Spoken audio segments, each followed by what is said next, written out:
Olá, a Comissão de Constituição e Justiça aqui do Senado Federal está promovendo um amplo debate sobre a redução da maioridade penal. Às segundas-feiras do mês de junho estão sendo convidados representantes da sociedade civil que vêm ao Senado conversar em audiência pública com senadores sobre o tema. E nós vamos conversar sobre a redução da maioridade penal com o senador Eunício de Oliveira. Senador, obrigada pela sua presença aqui no nosso programa. O senhor, como já foi presidente da CCJ, eu já abro nossa entrevista perguntando: o senhor acredita que esse debate é inconstitucional? Bom, primeiro eu fui presidente da CCJ e continuo presidente, né, da comissão especial que trata da reforma do Código Penal brasileiro, que é um código velho de 1940, que tem mais de 70 anos, que tem 120 leis agregadas, que uma lei é divergente da outra, que um artigo conflita com o outro. E isso termina protegendo, inclusive, ao invés de punir, de dar uma regra, né, que o Código Penal é nada mais do que a regra de convivência da sociedade, em vez dele ter um rumo nessa regra, pelo contrário, ele desvirtua essa regra de convivência, tumultua o processo, né, de equilíbrio nessa questão da convivência e dá oportunidade aos que querem, né, desvirtuar o caminho da correção. Então, eu acho que o debate não é inconstitucional, pelo contrário, o debate é constitucional, necessário e prioritário. A sociedade brasileira está toda assustada. Por quê? Porque nós não temos determinados tipos de disciplina. E eu vou dar aqui um exemplo paralelo. Eu era presidente da Comissão de Constituição e Justiça quando nós criamos ali a chamada Lei Seca. No primeiro momento foi um terror. Hoje, veja as estatísticas anteriores, veja as estatísticas de agora, veja a preocupação dos pais, veja a responsabilidade dos pais e dos próprios jovens, que não dirigem mais, obviamente, que a grande esmagadora maioria hoje não dirige mais quando ingere algum tipo de bebida, né, alcoólica. Então, foi essa lei civil como uma reeducação da sociedade. Então, é a mesma coisa da discussão da questão da maioridade penal, até para ficarmos alertas que o ECA, né, que é o Instituto da Criança e do Adolescente, já tem 20 e tantos anos. Então foi feito há mais de 2 décadas atrás. A sociedade pensava diferente, né? A sociedade, as próprias instituições, como o Supremo, que é uma instituição, né, guardiã da Constituição, ela alterou, de certa forma, a Constituição para dizer que o casamento não é aquilo que está escrito no artigo 226. A convivência entre duas pessoas, até inclusive do mesmo sexo, é perfeitamente aceitável pela sociedade e respeitado pela sociedade. Então, há uma evolução constante, né, da sociedade brasileira, da sociedade como um todo. Então, é preciso que a gente faça esse debate, ele é constitucional. Eu tenho dito que essa questão não pode ser uma discussão meramente emocional, mas tem que ser debatida, é um tema que precisa ser discutido com a sociedade, para que a sociedade nos dê instrumentos, né? Eu tenho participado abertamente de todos os debates, sem o medo do telefone aberto em programas de rádio, para responder as questões das pessoas, porque eu acho que esse é o nosso papel, né? A comissão tem um papel fundamental. A escolha do relator eu fiz a dedo, com respeito a todos os senadores que nessa casa, cada um podia ser o relator. Eu escolhi alguém que veio da área, né, de Ministério Público, veio da militância do dia a dia antes de chegar ao Senado, da convivência com essas questões dramáticas da sociedade, que é, inclusive, a questão da insegurança, né? Não tem nada mais dramático do que você sair de casa e não saber se você vai voltar vivo porque alguém queria um tênis. E não é só na questão da maioridade penal, nós temos que discutir a questão penal brasileira, assim como, paralelamente, nós estamos discutindo, e a sociedade está alerta a isso, na questão do sistema prisional brasileiro, que é outro drama, que não recupera preso, que destrói ainda mais alguém que já entra ali, de certa forma, destroçado. Ele destrói ainda o resto que tem de ser humano e o transforma, às vezes, numa fera, em alguém que não tem mais nenhum compromisso com a sociedade, com a família, com a convivência. Então, todos esses temas, né, estão dentro desse debate que está sendo amplo, e eu quero parabenizar a Comissão de Constituição e Justiça, ao presidente da comissão, o senador Vital Rego, a vocês que estão promovendo esse debate, que estão fazendo com que as redes sociais, os jovens, aqueles que têm acesso, né, a essas informações, e os que não têm, acesso, procurem ter acesso, porque nós somos uma sociedade como um todo. E precisamos dessa convivência, precisamos saber, né, o que pensa, as angústias de uma sociedade. Portanto, eu fico até muito, muito feliz de estar dentro desse debate. Fico muito feliz de ter sido presidente da comissão durante esses 2 anos e ter aberto, né, a janela para que a gente pudesse ter essa discussão. E fico mais feliz ainda por saber que os meios de comunicação, né, dessa instituição chamada Senado Federal está patrocinando esse debate, que é um debate da sociedade, que traz a sociedade como um todo para dentro dessa casa, através dos debates que vocês estão promovendo. Então, parabéns a vocês por essa iniciativa. Obrigada, senador. Então, eu vou pegar uma carona nessa participação do internauta, pegar algumas questões que foram levantadas durante o primeiro ciclo de audiências públicas, onde a gente teve como convidados a subprocuradora-geral da República, a doutora Raquel Dodds, e o doutor Marcos Vinícius, presidente nacional da OAB. Então, naquele momento, alguns internautas falaram o seguinte: olha, a redução da maioridade penal devia reduzir também a idade para alistamento, porque jovem ocioso é jovem que acaba indo para o crime.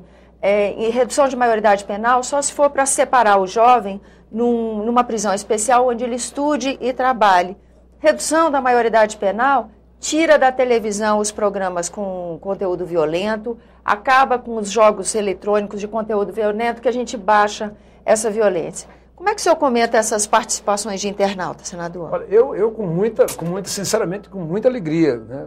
Com a sensação de felicidade por estar dando a oportunidade para que essas pessoas, né, possam... Nós vamos fazer audiências, estamos fazendo audiências públicas do Brasil inteiro para discutir o debate, não apenas na questão, fazer o debate não apenas na questão da maioridade penal. Não é a maioridade penal por maioridade penal. Nós temos que saber separar o joio do trigo. Nós temos que ter mecanismos que, nestes mecanismos, né, como essa sugestão, por exemplo, não pode colocar um jovem, né, um rapaz de 16, 17 anos, no meio de uma cadeia entre homens já totalmente destruídos e longe da sociedade e sem a condição alternativa de voltar a essa sociedade. Nós temos que pensar em recuperar esses jovens, esses rapazes que desvirtuaram o seu caminho. Agora, nós também temos nessa questão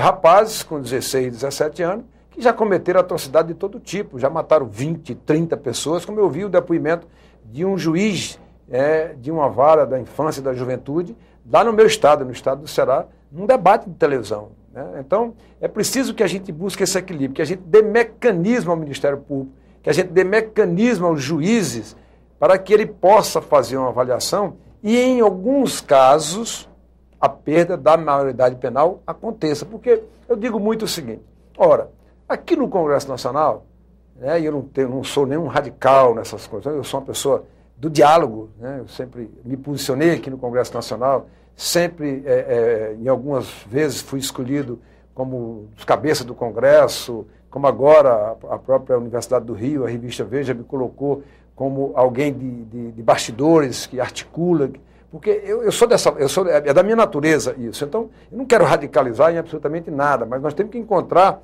mecanismos que não deixem tudo solto como está hoje. Nós temos que encontrar outros caminhos na questão do sistema penal brasileiro, a forma que nós vamos debater agora, a questão do Código Penal. Portanto, todas essas questões, acho que elas estão entrelaçadas. E a gente tem que ter a coragem de fazer o debate com a sociedade. Então, a participação dos internautas, sugestões dessa natureza, onde crie presídio. Eu sou a favor de que o preso, aquele que foi preso, que cometeu o delito, deva ter o seu próprio sustento feito por ele próprio dentro do sistema prisional. Por que não? Por que nós temos que botar os presídios todos dentro das grandes cidades?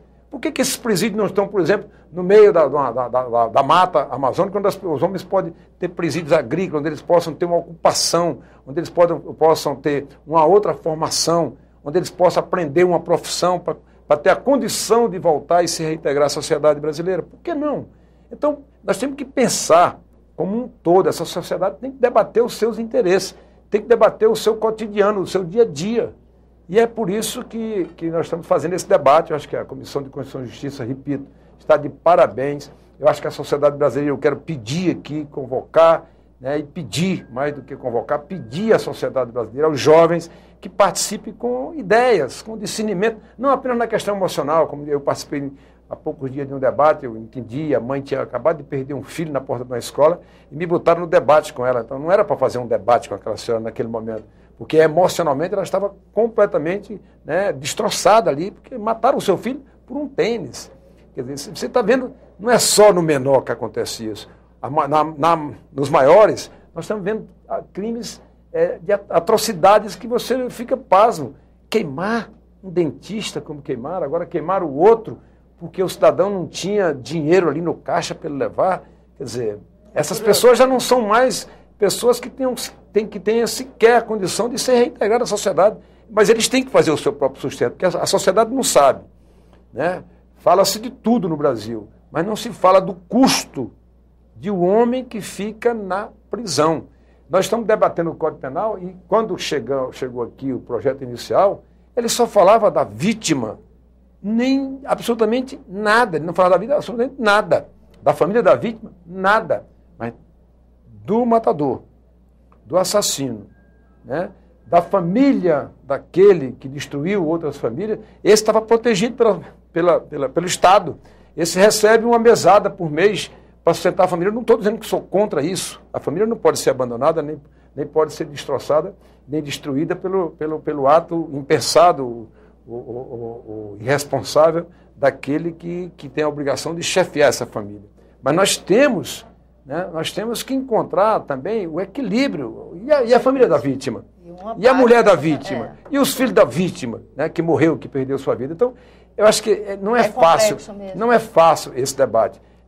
Nós, inclusive, eu analisei bem essa semana uma PEC, né, do equilibrado senador da República do Estado de São Paulo, o senador Aloysio Nunes, que foi ministro da Justiça, um homem de bem, equilibrado nas coisas, que ele apresentou uma PEC que eu acho extremamente interessante, onde o menor possa perder, né, a sua maioridade naquele momento, para que ele responda por esse ato. Ora, por que eu faço uma pergunta aqui ao telespectador?